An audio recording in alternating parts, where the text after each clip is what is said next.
Hello and welcome back to Startup Equity Basics, Section 2. This section will look at the different types of stocks that are available. Stock is generally divided into two classes of stock. The first is common stock, our most common class. Common stock is the stock that's issued to founders. In addition, service providers of the company, employees, will be either issued common stock or, to the extent they have stock options granted to them, those options will be exercisable for common stock. So common stock is used for the service providers, the founders of the company. Common stock will normally and almost always be voting common stock. However, it is possible to create a class or a subclass of common that is non-voting. So that can be done. Occasionally, you'll have a founder who will want to create non-voting common stock and use that non-voting class for employee issuances and the voting class for the founders to ensure the founders remain are able to keep voting control over the common. That is not the norm, however. Common stock is last in distribution. So if the company is being sold and the proceeds are going to be distributed to the stockholders, common stock will be the lowest ranked class and will receive distribution last. Common stock has no special rights in contrast to preferred stock, which will have preferences and special rights. So preferred stock is the class of stock that is used for investors. Investors being people that are putting real significant funds into the company.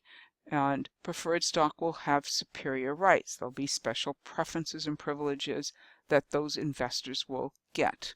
Preferred stock is further subdivided into series, and we'll talk more about how that subdivision occurs and where it's used. Finally, preferred stock is virtually always convertible into common at the option of the holder. Now, it's possible to create a class of non-convertible preferred, but that is not what's done typically with our startups. The preferred stock will always be convertible.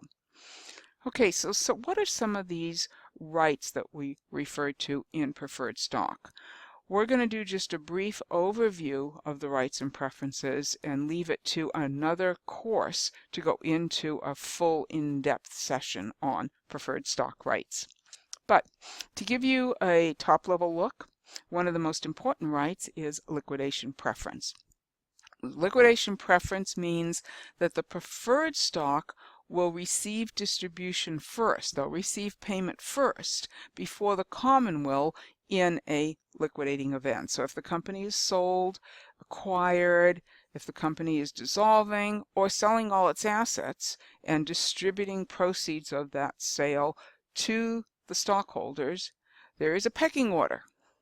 And the pecking order is that the preferred will receive distribution first until it's satisfied, its criteria is satisfied, before any of the distribution will go to the common. Preferred will also often have certain voting rights. Now these are negotiated, so it depends on the negotiating exactly what rights they get, but amongst the possibility that preferred can negotiate for somewhat common includes a seat on the board. Preferred will negotiate to have a member of the preferred stock, one of the investors, have a board seat.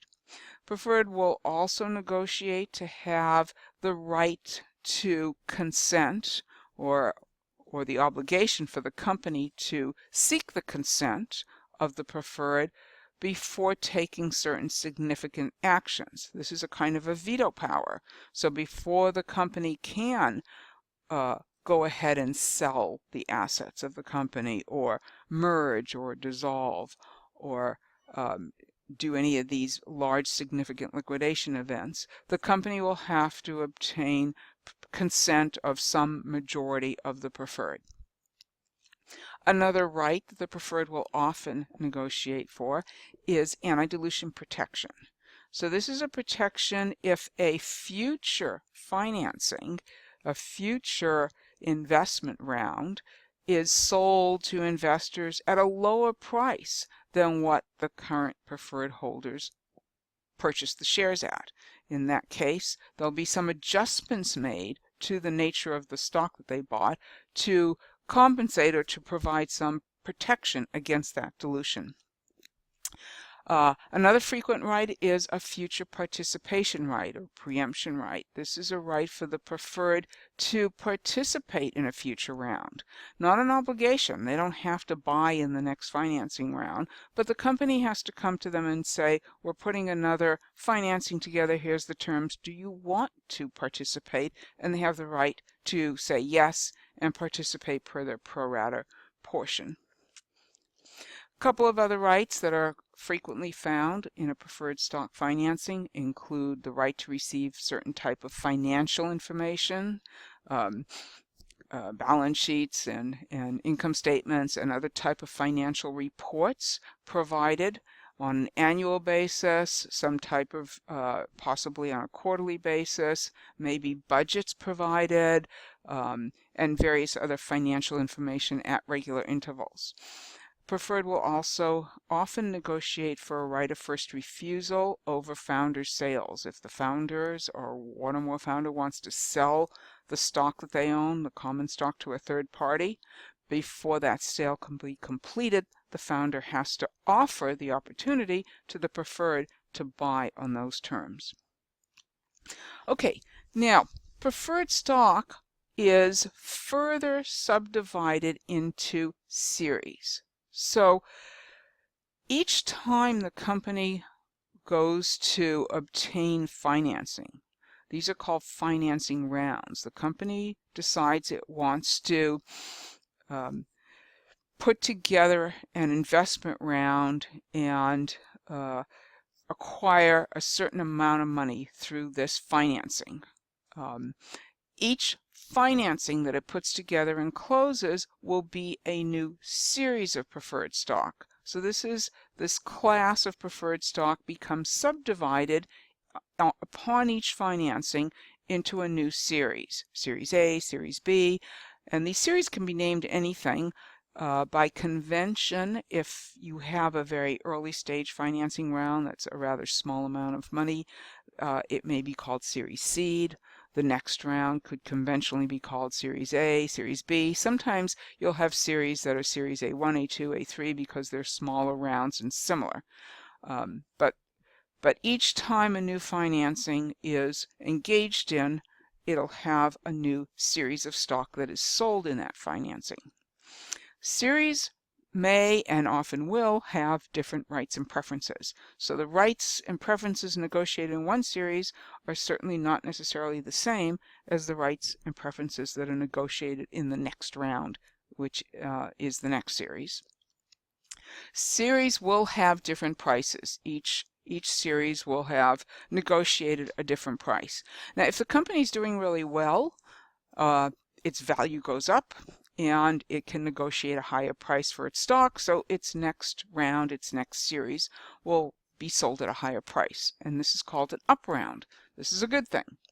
If the company is not doing well and it hasn't met its milestones, its sales aren't what it projected, its value is not perceived to be as high as what it projected in its business plan, then the next round of investors may not want to purchase at the same price as the last round or a higher price, but will actually decrease their perception of the company's value and purchase at a lower price.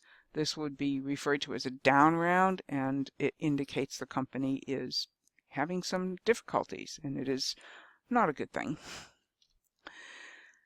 In addition to there being the preferred having a preference over the common, the series within the preferred may have preferences over each other.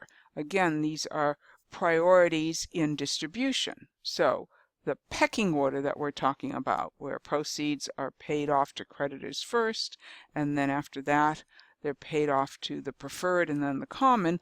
Within the preferred, one series may have a senior preference, it gets paid first. Another series having a junior preference gets paid second. So Series B, if it's senior to Series A, proceeds will be paid to Series B first. If there are any left over, then they're paid to Series A.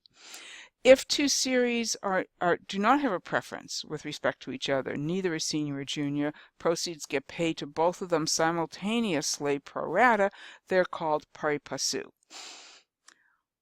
Okay, what have we learned in section 2? First of all, stock can be divided into classes, and our two basic classes of stock are preferred stock and common stock.